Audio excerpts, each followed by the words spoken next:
It's May 1st, May Day, aka International Workers' Day. All over the world, people are protesting or demonstrating in favor of workers' rights. We have some photos of some of the marches. This is in New York.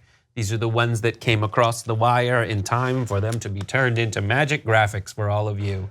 An organizer of one of them in New York said the Trump administration has made very clear that they've declared war on the immigrant community on all levels. This is according to Javier Valdez, co-executive director of the advocacy group Make the Road New York. Now, in recent years, according to this report from NBC News, there has been kind of a union between the workers' International Labor Day and then immigrants to try to kind of pull it together and have them work together to make change. And one of the focuses is on the election, taking all this.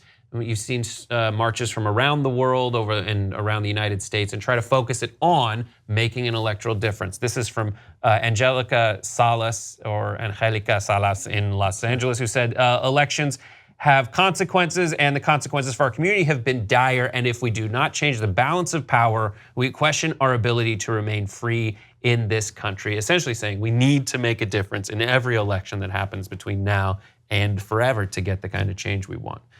Reactions to the Labor Day situation, or the International Workers' Day situation? Yeah, so I don't know how much you guys know about May Day and its origins, but it's really interesting because May Day started here in the US, in Chicago, in 1886.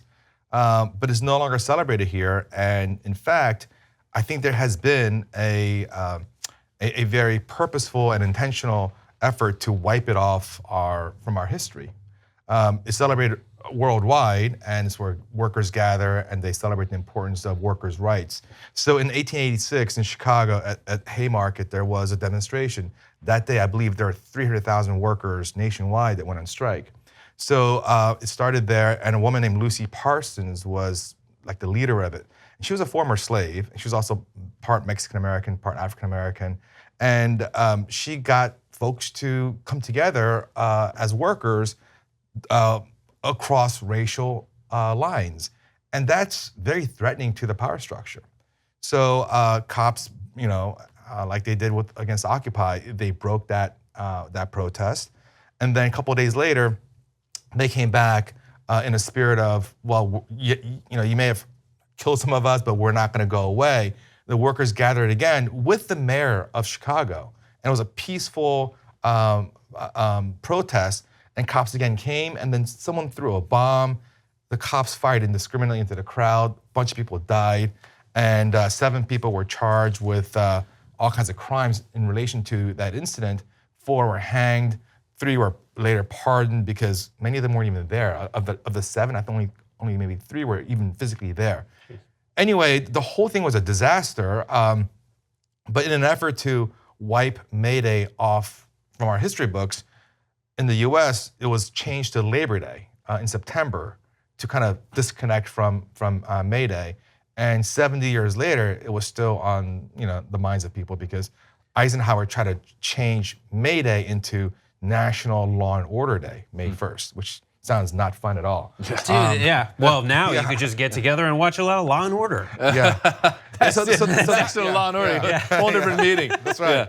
Can I watch SVU? Does that count? Yeah. So that's May Day, and today there's celebrations and commemorations all over the world.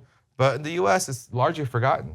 We should learn about Lucy Parsons. We should learn about May Day in our history books. We just did, Steve-O, thanks to you. I felt like you were the Rachel Maddow of the show. Right, I appreciate that. I learned that. Yeah, but your speech took less than 25 minutes. We have the same haircut. So. Good for you. Direct your tweets to Steve-O about appearance and, I don't know, something like that. Anyways, Puerto Rico.